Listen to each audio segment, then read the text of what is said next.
Welcome to One Weighted Machines and the B7 Audi RS4 series. The rear seats are back in the RS4.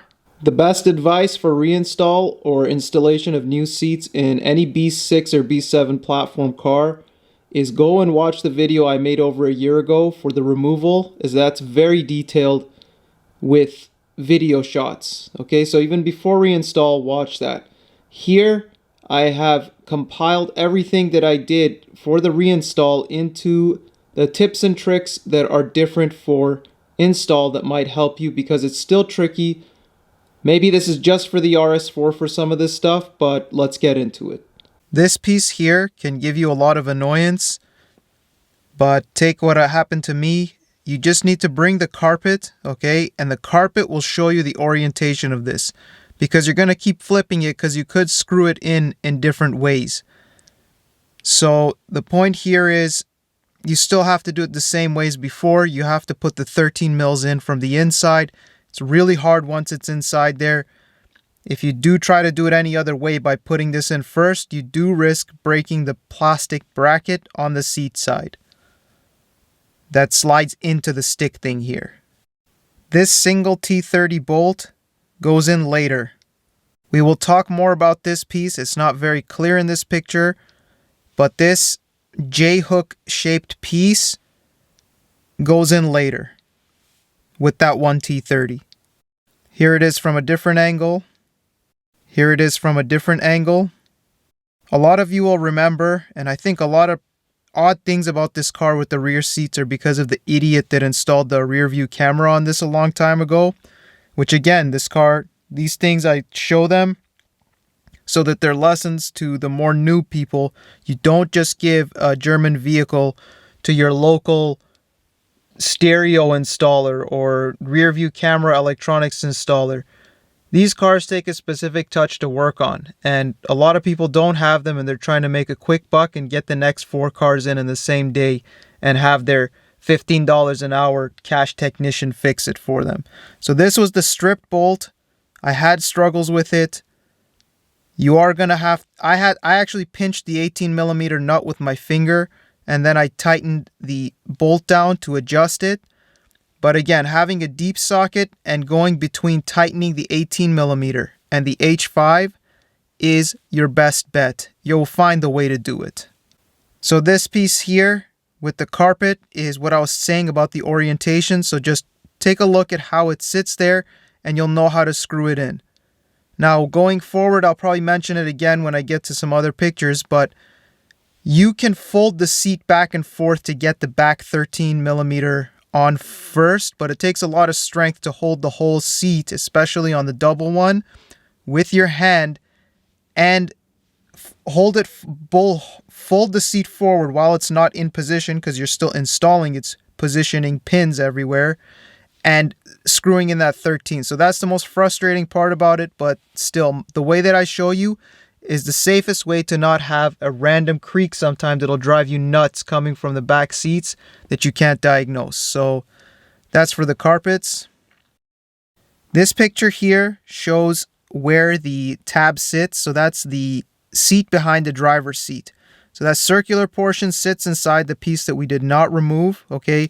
And if you're thinking about removing this piece instead of doing that difficult 13mm bolts thing on nearest the door thing, the whole thing is unitary, the car, okay? This is classic of Audis. You guys have seen me working on it and other people working on them. You're going to have the same level of difficulty here that you would there. So it's your choice. And I mean, leaving this piece in is better. I'm not sure if those bolts have any adjustment behind them, but they're most likely just threaded straight in. But when I looked at it carefully, it didn't seem any easier to remove this besides going through the struggle of the two 13mm bolts on that bracket nearest the door. So here's this legendary piece I've taken many photos of, but it's very important, okay? Actually, no, the reason it's here, okay, the previous picture there, we'll get to it again. You don't need to scroll back into the video. But this actually, the point I was trying to make a long time ago with this was you may try to install it earlier than you need to, and it's not going to fit on anything, all right? It only fits correctly, and even still, your bolt when it touches this, it's at a slight adjustment. See that way in the center? That's not a hole. Even though a small T30 bolt, that single T30 goes through it. That's for adjustment, that little bracket thing there, because this piece sits slightly tilted down, and you will see where your bolt used to sit when you put it back on there. You'll understand what I'm saying when you do it, but only once both seats are in do you install this. So I may repeat this again, I may not. Let's go on to the next photo. Okay, well, here it is in the next photo. I have just put it on there to show you that circular piece from each seat needs to be in there. So both seats have a circular tab that sits into this bracket. And then you put this over both of them, and that bolt, this clamps down and protects and stops the seat from flying out. So this is not a final destination of that piece. This was just put there to show you what it does. In this picture, we have the other side. Okay, so it was healthy. Again, find a way to adjust the two together. It's honestly, you can get it tight enough just with your fingers, okay? And then adjust it back outwards. You don't need to go too crazy like the idiot that stripped the one on the other side that I did. This is more of a fine adjustment piece than anything. So just use your brain. You'll see the 18mm moving, and don't be too worried about finding a cross-threading or anything, because the piece behind there is adjustable. It's just a piece of metal that shakes around in there, and only once this bolt catches and sandwiches with the side bolster, only then does this become a solid unit. Okay, so don't think about taking those side bolsters out to make your life easier in terms of accessing your 13mm bolts when you go to put them in for that lower bracket nearest the door. Do remember to remove the negative terminal to put your SRS connector back for the middle seat pretensioner, if I'm correct on that. You don't want to deal with SRS stuff when the battery is connected. Even though there's a low chance anything can happen, do not do that. Disconnect the battery for sure. So there's the yellow SRS connector. You just push it straight in. Now I put this picture here of the gym mats that I use all over the garage. You guys have seen there's lots of wires and connectors and whatever there, and if you're doing this 2 people, oh my god, it'll be so much less headache. All right, so do try to have a helper for this, because if they hold the other end of the seat while you do a lot of stuff, it's easier. I wrestled with this stuff for hours, just holding it with my opposite hand while I was getting bolts in and folding it forward. It was really tricky to do alone. But the thing that saved me from damaging stuff inside the car was the mats. So I put one here, because you will slide around in there when you're working and leaning over and stuff like that. Okay, next one. So these are the two 13mm bolts. Again, put them in your seat before you enter it into the car. I mean, actually, no, get it in the car, but before you push the seat back into the spot, have your 13s coming in from the difficult spot. You literally have to squeeze your hand in there for one of them to thread it in. If you're really clever, because again, I mean, I tried a million things before I figured it out. Like I said, fold the seat back forward, holding it in midair with your other hand if you're strong enough. And in this picture, the top center one, you can get that one in from the back without having to squeeze your hand between the seat to a good degree. Now, I do warn you, threading these in is going to be very annoying, okay? It's fixed. These are not adjustable, the places where they go in. Then, once you get the top one in, here's the main thing. Do not tighten it too much even, okay? Just leave it like 2 threads short, because then when you come, now you can clip the seat back, and then from underneath, once you clip it back, the bottom center one in this picture, with the other bolt, which is already also in there, you will drop them, okay? It'll be very annoying to pick them back up, especially when you're working alone, but it'll give you a lot more room to thread the bottom one in with the seat clip back. But if you do tighten the top one too much, you won't be able to move this again, and it's just more annoying steps. So leave the top one loose, come back, fold it back, thread in the second one to a degree, then go between the two, folding it back and forth, and tighten them for good. So this picture is with the seat back in. I guess the only thing I can say here is tighten the 18mm bolt for the seat belts. There is a plastic bracket around that seat belt that is part of this seat that you removed with this seat. which will align nicely with the one that's on the other side. So, I mean, you'll figure it out. So there's the 18mm bolt for the seat belt. I think I've zoomed in here to show the airbag connector again. Here we are with the connectors. Okay, this is why I'm here. You see that piece of crappy electrical tape that I put there on the yellow SRS connector? And there were mouse droppings in this car when we did the removal video. Like I said, you should be watching that definitely, even if you're only installing seats in any Audi that I made last year. But you guys remember the crap that was there. There's a Smarties box that was eaten through because the previous owner said they stored this thing for like 5 or 6 years inside of a garage where I saw it. But whatever, people say all kinds of stuff. But the main thing is that blue wire is slightly scathed underneath here. You'll see this in the removal video, maybe, I can't remember. But I don't know if a mouse tried to bite through that, but it was healthy. And even the piece of tape I put on there isn't doing much. And okay, there's going to be more in the next pictures about this. But those two connectors, they clip in nice and easy into the seat cushion bottom. Okay? So there in the center of the screen is that J-shaped piece. Now that both seats are completely in, this is when it fits perfectly. It holds both of them down. Get it corrected, adjusted, and tap in that T30. Your T30 on a ratchet will scrape up against that plastic a bit. You could use a universal joint if you want, but you will be able to get it in without causing any damage pretty easily. Just remember, all these bolts by hand first because you do not want to cause any kind of cross-threading.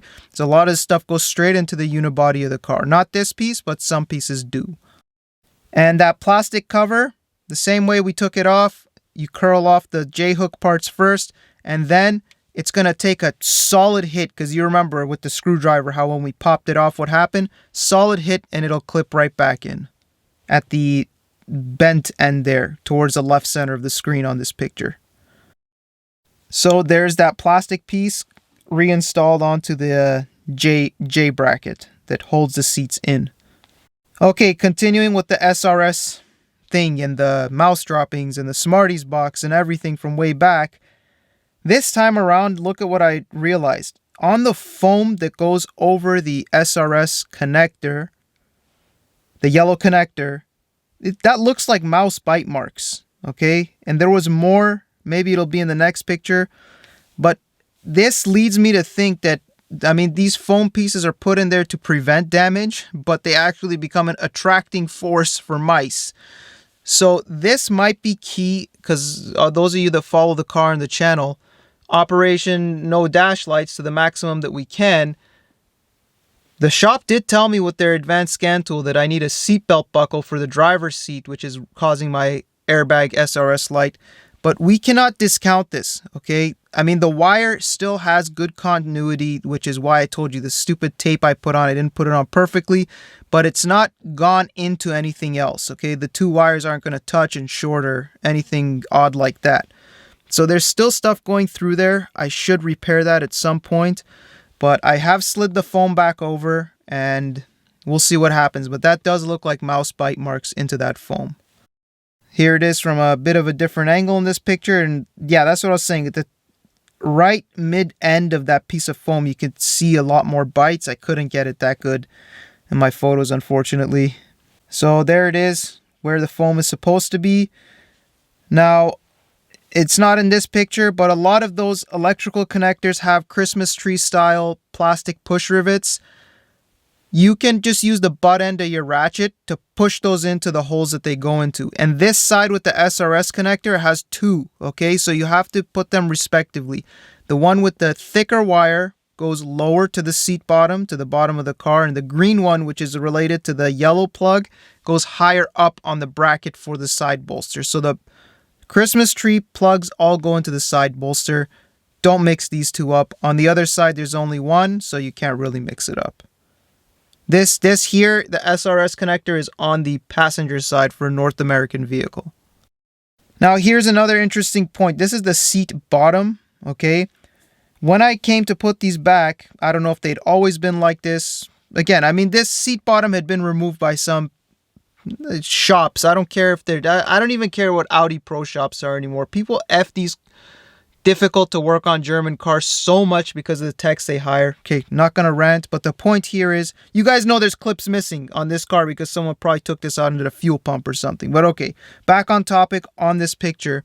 These connectors, one of them was completely off of the bracket, and then they also have a Christmas tree plastic rivet that goes into that other bracket. So you can slide the one connector. I didn't remove anything too much from here, but the connector at the top, if you look carefully, you can slide it from the side into the bracket. And then if the bracket is missing from the Christmas tree thing, you can push that in too. Just don't push over the connector so that you don't break the connector. This will be clear, but all I'm trying to say is when you're in this area, look at 2 or 3 different phases of what everything looks like, because these connectors are a bit more complicated in the way they sit than you would think. So that's all I can say here. Yeah, and being in the back seat area, I took this picture of the carbon fiber trim for the rear door. You can see at the end they didn't put any. Obviously, I mean, nobody ever sees that, only when the door opens. But it could also mean that curving carbon fiber on very sharp turns is a bit more difficult than is necessary. So yeah, I just took a picture of that because I thought it was weird, and you nerds might want to see it. For the carpets, I have a controversial decision I'm going to make, but I will keep that for the... Oh, actually, no, sorry. Here's what I need to say to you guys. And this should have been earlier in the video, but because I want you guys to take this style on, a lot of purists are going to hate on this, but I don't care. You guys can drop as many dislikes as you want, as your heart's content. See, I'm a fan of the way the Germans build the cars, that you have to take apart half the car to put it back together, because this is part of making things solid and then the most compact way to keep center of gravities low, to keep things together, to keep things compact, and keep weight where you want to keep it in relation with your design. But these are far more complex discussions that I may have on this channel in the future. But this one in particular, I see just a carpet engineer who wanted to have a bigger say in things. All right, that stupid piece, you can never remove your carpets without removing the seat brackets because of the way the carpets are designed. You'd always have to fold them back to, say, change a tail light, check any kind of wiring, the vacuum lines going to your exhaust on an RS4, anything with the ECUs back there, because these cars do have more electronic modules back there on the walls. There's a ton of stuff. There's a vacuum reservoir, there's vacuum lines, there's electrical. Need I say less? And they have made it that you need to take the seat out to comfortably. You can access those things, but not comfortably. You'd have to fold this, and eventually you'll probably break the backing in the carpets, because it's normal people working on it. People don't have that much. Even techs will get pissed off, okay? The point is, that bracket in that mid-center is so stupid that I am going to cut it off. If you decide to keep it, you need to install this before you start putting your seat backs in, okay? Because it goes around where those two 13mm bolts go in. It's not going to make it any harder, but come wanting to change a taillight or do anything else back there, anything, even to remove your rear bumper to access all the bolts comfortably, this will be an absolute pain. So I'll show you guys when I cut it. We'll do it together. I'll show you where I'm going to cut it. It will not change the appearance of the car. It will make future owners of the car happy, and it will make yourself happy. So for the purists, I give you 0 points on this one for wanting to keep this. This is a stupid design. I rarely say this about the cars, but this is truly the carpet engineer who wanted to have a bigger role. And for the ski pass, in this stint, I found out that it has a seat buckle for the ski pass. I still haven't figured out how this works, but we'll look into that further later, because this was all tucked in there and hidden there. That ski folding box thing, the ski what am I saying? The ski bag never sits properly inside of its housing. So we'll get into that in a future video too.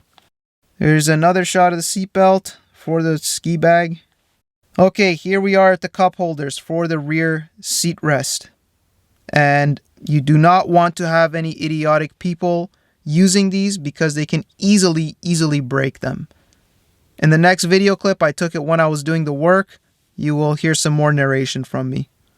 So here's another view before that clip of how much adjustability there's for the cup holder in case you're an American 10-gallon gulp purchaser from like a 7-Eleven, or if you have just a normal water bottle, or I don't know, you have children back here with Happy Meal drinks or something.